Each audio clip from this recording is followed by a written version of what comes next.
From Farmer Boys. Beef, bacon, cheese, hand-smashed avocado, and fresh veggies. Best burger champ. Life's too short for puny burgers. Farmer Boys. Farm food ain't fast food. We're giving away a Yamava getaway package. Watch for your chance to see Sam Hunt live, plus a luxurious overnight stay, a $200 resort credit, and more. Friday. Good morning, I'm Frank Buckley. New details about the two El Monte police officers shot and killed in the line of duty, including plans for a public vigil to remember these local heroes. Good morning, I'm Trevor Shirley, live in Washington. The January 6th committee is gearing up for another public hearing this afternoon, and part of their focus today will be on the danger that former Vice President Mike Pence found himself in as the Capitol was being overrun by those rioters. I've got a look ahead coming up in just a few minutes. And good morning to you. I'm Lynette Romero in today for Jessica Holmes. The iconic Joshua Tree could get special protection from California lawmakers today due to climate change. We'll explain. Good morning, I'm Sam Rubin, new at 10 o'clock. Speaking of climate of sorts, a star, remember Northern Exposure?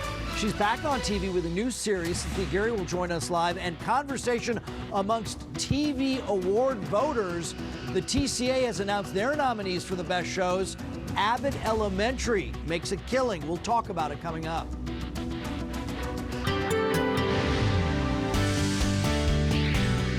Ten o'clock, right on the button. Good morning, everybody. Skies clearing out, leading towards a very beautiful day. Temperatures comfortable, a little bit cooler than what they have been, which is kind of nice. Some relief from the heat, and they continue to drop down for tomorrow and also into Saturday. 70 at the beaches, downtown Los Angeles, 77, 95 in the San Fernando Valley. High Desert, 99, Inland Empire, 96, and Orange County Inland up to 80 degrees. Lynette. Today, the January 6th committee will again present its findings to the public. This hearing will focus on former President Donald Trump's attempt to stay in office by pressuring his own vice president to reject the 2020 electoral count. KTLA's Trevor Shirley is live in Washington, D.C. with more. Trevor. Lynette, good morning. That hearing is expected to get underway really any minute now. It's slated for 1 o'clock local time here in Washington. And we're expecting the committee to lay out evidence that they say shows former President Donald Trump not only put pressure on Mike Pence, but also put his life in danger as well. Again, now that hearing expected to be getting underway any minute now over on Capitol Hill. We're expecting to hear from two live witnesses, both testifying about what they know about the occurrences that day. Today's hearing is expected to focus on former President Donald Trump's focus on the argument made by a single conservative law professor, John Eastman, that Mike Pence had the power to reject electoral votes and potentially order different electors chosen instead to keep Trump in office. Now, Eastman's theory has been rejected many times over by several law experts. As we know, Pence refused to go along with that plan and presided over the electoral vote certification in accordance with the law. Today's hearing will also dive into just how close to the danger the former vice president actually was.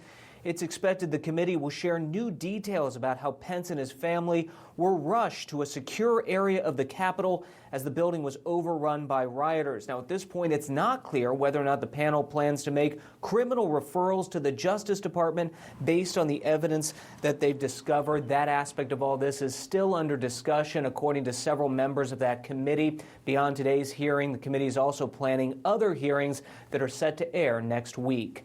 That's the latest here in Washington. We'll send it back to you guys in L.A. Trevor, thank you for that. Several people are in custody this morning after a police pursuit led to a tense confrontation in an alley in Montebello. The driver of a white SUV was wanted for reckless driving and suspected DUI just before 10 last night. After a chase that lasted about a half hour, the driver pulled into that alley where he was met by a woman, possibly a relative. That woman tried to stop officers from taking the driver into custody.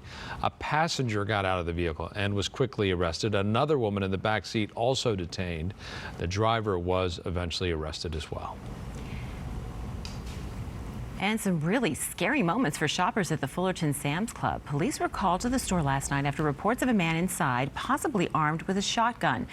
Evacuation orders were in place in the warehouse. One shopper took this video, captured police arresting a man. No weapons were found, though, but the unidentified man was wanted on unrelated warrants. And new satellite images show damage to areas of Yellowstone National Park after historic flooding triggered mudslides and landslides. These pictures show the moments before and after several areas of the park and surrounding area were heavily damaged earlier this week. Widespread flooding can be seen on the Gardner and Yellowstone rivers at the north entrance of the park and on Highway 89.